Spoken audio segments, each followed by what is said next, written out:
Hello students, welcome to kitchen class. এখন আমরা class 6-এর I model প্রশ্নচিত্র 2026-এর দেখো এখানে ভূগোল থেকে মডেল কোশ্চেন পেপার 3 সলভ করে নেব। স্ট্র্যাটোস্ফিয়ারের যে গ্যাস অতিবেগুনি রশ্মি শোষণ করে তা হলো ওজন। অপশন নাম্বার ডি কারেক্ট উত্তর হয়ে যাবে। নেক্সট পেজে দেখো, 18 মিটার উচ্চতা বৃদ্ধিতে 6.5 ডিগ্রি হারে তাপমাত্রা কমতে থাকে। অপশন নাম্বার বি হয়ে যাবে কারেক্ট উত্তর। বৃষ্টির ছায়া অঞ্চলের উদাহরণ হলো পশ্চিমঘাট পর্বতের পূর্ব ঢাল। যে পদ্ধতিতে আগত সৌররশ্মি ভূপৃষ্ঠকে উত্তপ্ত করে তা হলো বিকিরণ। পৃথিবীর সর্বাধিক বৃষ্টিবহুল স্থান হলো মৌসুমীগ্রাম। পৃথিবীকে বেষ্টন করে থাকা গ্যাসীয় আবরণ হলো বায়ুমণ্ডল। বেশি পরিমাণ জৈব পদার্থ থাকে পার্বত্য অঞ্চলের মাটিতে। রাগি, বাদাম, তামাক, ধান, ছোলার চাষ হয় ল্যাটেরাইট মৃত্তিকাতে। মহাকাশ স্টেশন রয়েছে এক্সোস্ফিয়ারে। প্রতি বছর কোন মাসের প্রথম সপ্তাহটি বন্যপ্রাণ সপ্তাহ হিসেবে পালিত হয়? অক্টোবর। ভারতের ক্রান্তীয় চিরসবুজ অরণ্য দেখা যায় উত্তর পূর্বাঞ্চলে। নিচের প্রশ্নগুলির এক কথায় উত্তর দাও। আন্টার্কটিকার সর্বোচ্চ শৃঙ্গের নাম হলো ভিনসন ম্যাসিভ, 4892 মিটার। আন্টার্কটিকা মহাদেশে কটি গবেষণা কেন্দ্র রয়েছে? 100টার বেশি রয়েছে। দক্ষিণ গোলার্ধে সমস্ত রেখাগুলি পরস্পরের থেকে দূরে অবস্থান করে কেন? উষ্ণতার পার্থক্য কম হওয়ার জন্য। চরমভাবাপন্ন জলবায়ু দেখা যায় ভারতের এমন দুটি স্থান, রাজ্যের নাম রাজস্থান, মধ্যপ্রদেশ। ক্রান্তীয় পাতাঝরা অরণ্যর প্রধান গাছগুলি কি? শাল, সেগুন, চন্দন, বাঁশ, আম, জাম, বট, অশ্বত্থ, পলাশ, শিমুল, মহুয়া। এরপর কি রয়েছে? কোন অঞ্চলে চিরতা পাওয়া যায়? সেটা রয়েছে তোমার বইতে 91 পেজ।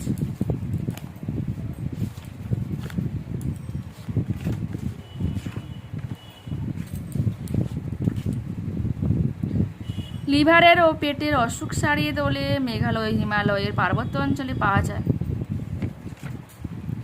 একটি জাতীয় উদ্যানের উদাহরণ কাজিরাঙ্গা। ভারতের কোন অরণ্যের সিংহ দেখতে পাওয়া যায়? গির। পরিচলন প্রক্রিয়ায় বায়ুমণ্ডল কিভাবে উত্তপ্ত হয়ে?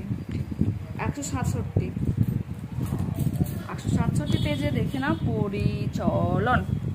ভূপৃষ্ঠের বিকিরিত তাপে প্রথমে ভূপৃষ্ঠের সংলগ্ন বায়ুস্তর উত্তপ্ত হয়ে ওঠে। এরপর এই উত্তপ্ত বায়ুস্তরের ঠিক উপরে লাগু অপেক্ষিত শীতল বায়ুস্তরে তাপ সারিয়ে ওঠে। বায়ুমণ্ডল উত্তপ্ত হওয়া এই পদ্ধতিকে পরিবহন পদ্ধতি বলা হচ্ছে। এরপর কি রয়েছে? সিমলাতে বেশি ঠান্ডা পড়ে কেন? 265 হিমাচল প্রদেশের রাজধানী পর্বতঘেরা সিমলা শহরটি সমুদ্রপৃষ্ঠ থেকে প্রায় 2400 মিটার উঁচুতে অবস্থিত। ভূপৃষ্ঠ সমুদ্রপৃষ্ঠ থেকে উঁচুতে অবস্থানের জন্য এখানে গ্রীষ্মকালে 19 ডিগ্রি সেলসিয়াস থেকে 28 ডিগ্রি সেলসিয়াস উষ্ণতা এবং শীতকালে -1 ডিগ্রি সেলসিয়াস থেকে 10 ডিগ্রি সেলসিয়াস উষ্ণতা থাকে। অর্থাৎ শীতকালে ঠান্ডার তীব্রতা বৃদ্ধি পায়।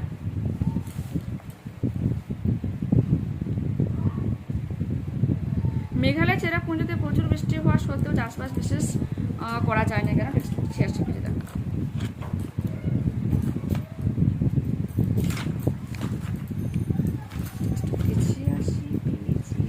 দেখো, মেঘালয় রাজ্যে চেরাপুঞ্জিতে প্রচুর বৃষ্টি হয়, তবু এখানে বিশেষ চাষবাস করা যায় না, কারণ প্রচুর বৃষ্টিতে মাটি পাহাড়ের ঢাল বেয়ে ধুয়ে যায়। এরপর রয়েছে মাটি ক্ষয় হওয়ার প্রধান কারণগুলি। 276 পেজ। 276-4 বৃষ্টিপাত, বায়ু প্রবাহ। মনুষ্য সৃষ্ট কারণ হয়ে যাচ্ছে বৃক্ষচ্ছেদন, পশুচারণ, অন্যান্য কারণ। আন্টার্কটিকা বিজ্ঞানের মহাদেশ বলা হচ্ছে কেন? 152 পেজ।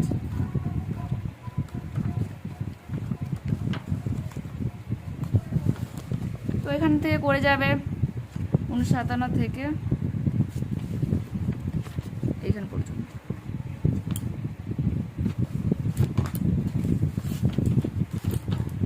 মেরুজ্যোতি কাকে বলে?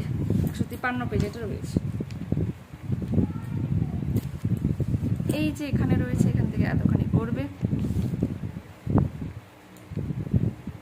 আন্টার্কটিকার জীবজগৎ সম্পর্কে লেখা টেক্সট বুকে রয়েছে 41 পেজ।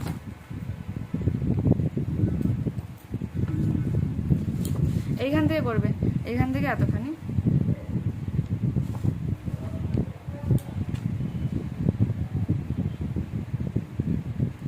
সমুদ্রের ধারে আবহাওয়া আরামদায়ক হয় কেন? 177-16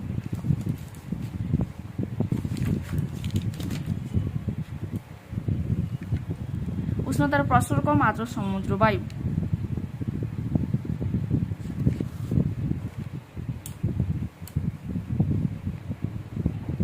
ভারতের ক্রান্তীয় মৌসুমী জলবায়ু দেশ বলা হচ্ছে কেন? 269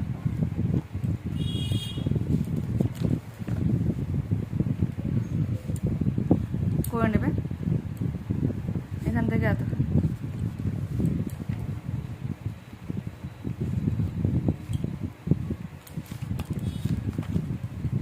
মৌসুমী বায়ু বৈশিষ্ট্য কি কি?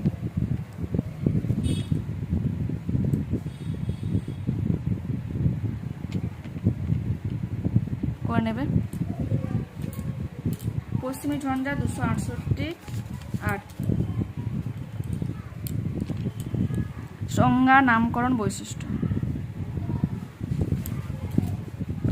জলচক্র প্রক্রিয়াটি চিত্রসহ ব্যাখ্যা করা, যেটা তোমার টেক্সট বুকে রয়েছে 34 পেজ। তো ওটা এখান থেকে করবে, এখান থেকে করবে এখান পর্যন্ত। বায়ুমণ্ডল না থাকলে কি হতো?